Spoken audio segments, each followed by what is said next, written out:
Hello, my name is Jussi Möllman. I'm the creator of Project Africa. I'd like to tell a little bit more about the project in video form. It's usually better to understand and see when you see kind of face to face, or see the face at least of the person that is behind this project.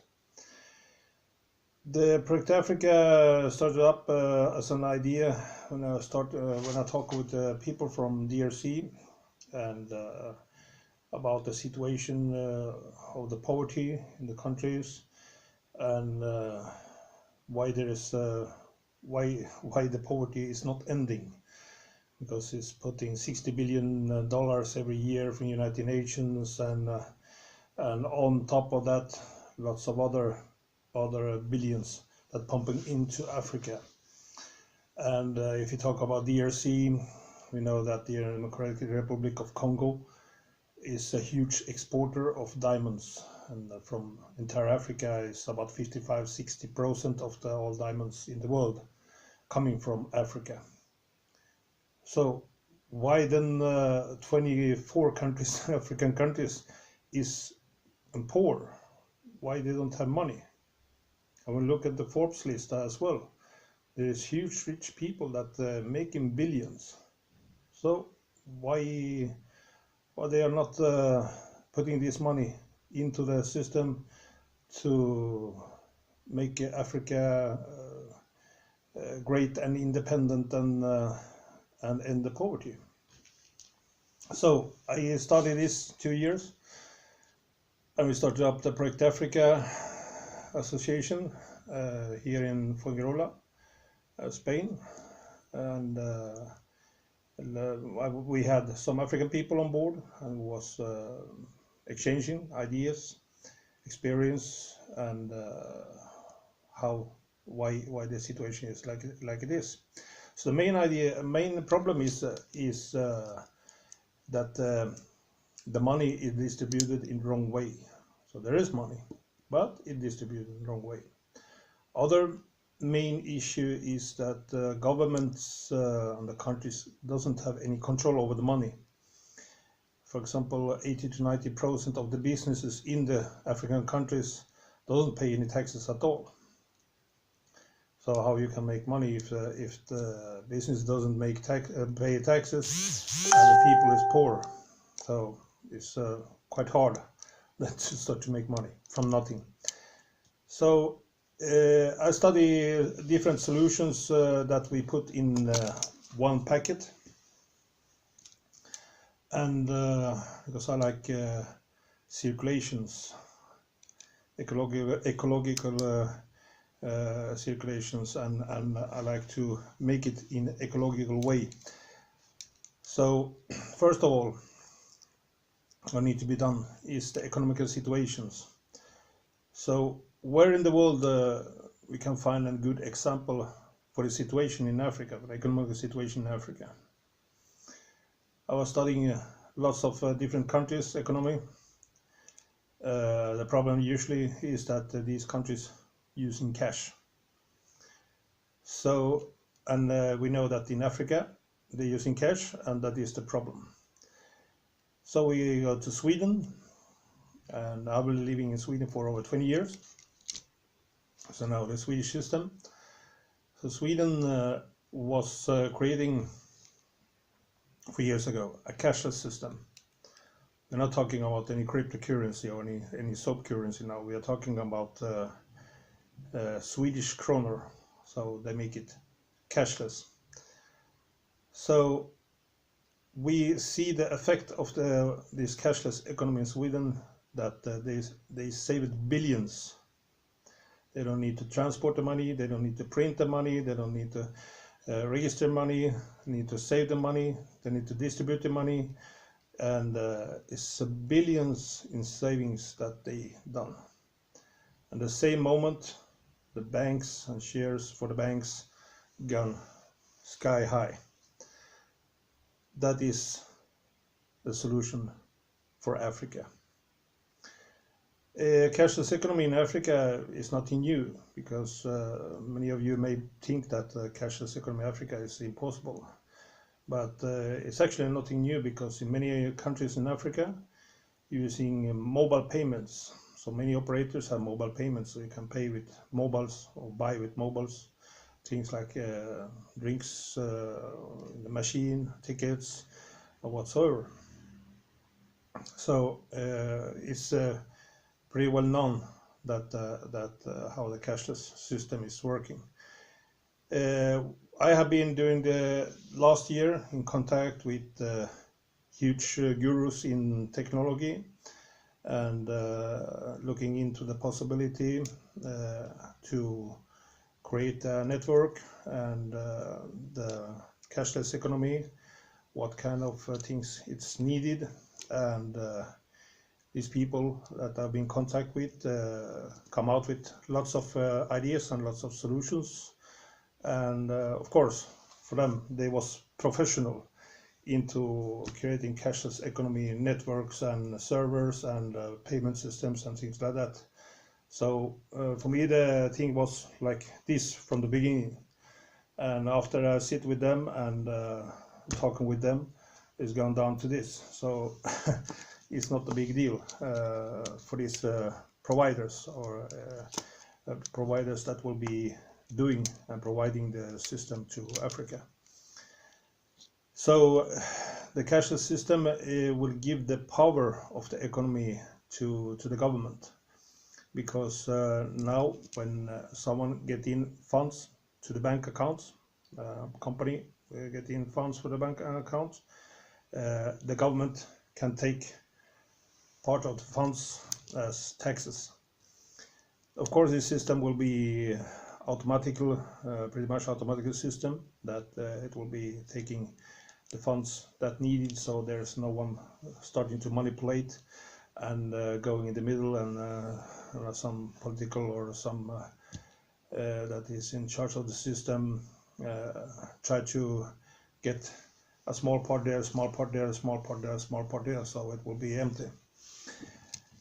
So this will be eliminated with pretty much automatic system, and with the independent watch system that will be secure and watching all the system that all that's happened inside the system. So maybe have you heard of artificial intelligence? Artificial intelligence is today very easy to program to watch over the system, and if there's something suspected, artificial intelligence can try to fix it, and if not, then it's going to manual fixing. This is what we plan to do in Africa. We know that many countries in Africa, they don't have money to print money. They don't have money to buy ink. So it's we know the situation is huge, that the poverty is very, very, very bad. We have 24 countries on our list. Of course, we'll be starting one by one in the beginning, and building up more and more. We are now searching for funders, people that or companies that can join as support members or donations, or any ideas people may have or companies may have. It's very important that you contact us, and with any ideas that can bring funding for the project. We are completely independent from any world organization or religion or ideology, or we don't want to build any Silk Roads. We don't want to open doors for any other countries or commercial areas or anything. We are not going to Africa to change the mind or the ways they do, or the religion, the ways to believe, or anything like that. We are completely independent, and we are not part of United Nations or across anything like that. So we think that Project Africa has a bigger possibility to negotiate with the people or the leaders in the country, because we are not there to exchange or change the way that they are doing things. We want only to make Africa secure for economical activity and control economic activity, and we want to make it possible for the government to make money in the country, and to take care of their responsibilities that they have to build up a society, the hospitals, with the education, with the food, social security system, and things like that. By the way, when the cashless economy is built up in the country, we believe that we'll have a huge amount of investors to the country, because now they have a safe economic environment. They can invest, and they can have control of the investment. They will see where the money goes and who has the money, and they can follow everything.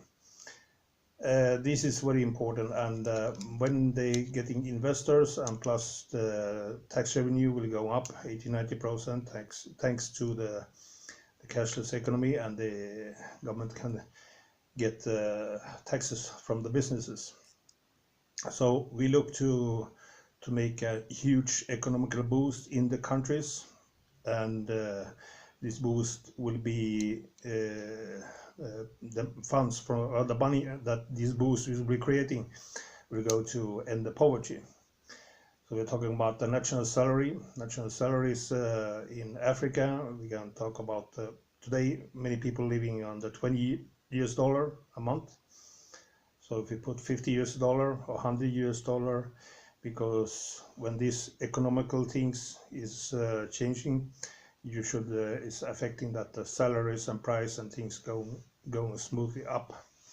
So, for example, an economical boost in the country that make the possibility to pay a national salary for each nationality in the country of $100. With that, we believe that we can end the poverty. Africans and Africa need also a lot more, need education.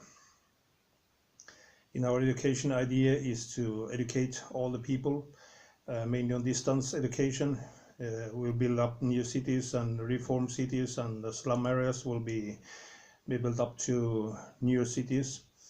And for this we'll be using a 3D printing pre-constructed technology, and power from that we'll use solar power, our own, that we want to build up, and the material for to build up houses we are using rests from mining rests, so clean mining rest, of course. And so it'll be pretty much free to build it up. And when we build up a society and the country and the cities, we plan to have the education system, so everyone can be educated. Everyone will have the possibility to have the national salary, and thanks to that they can be educated.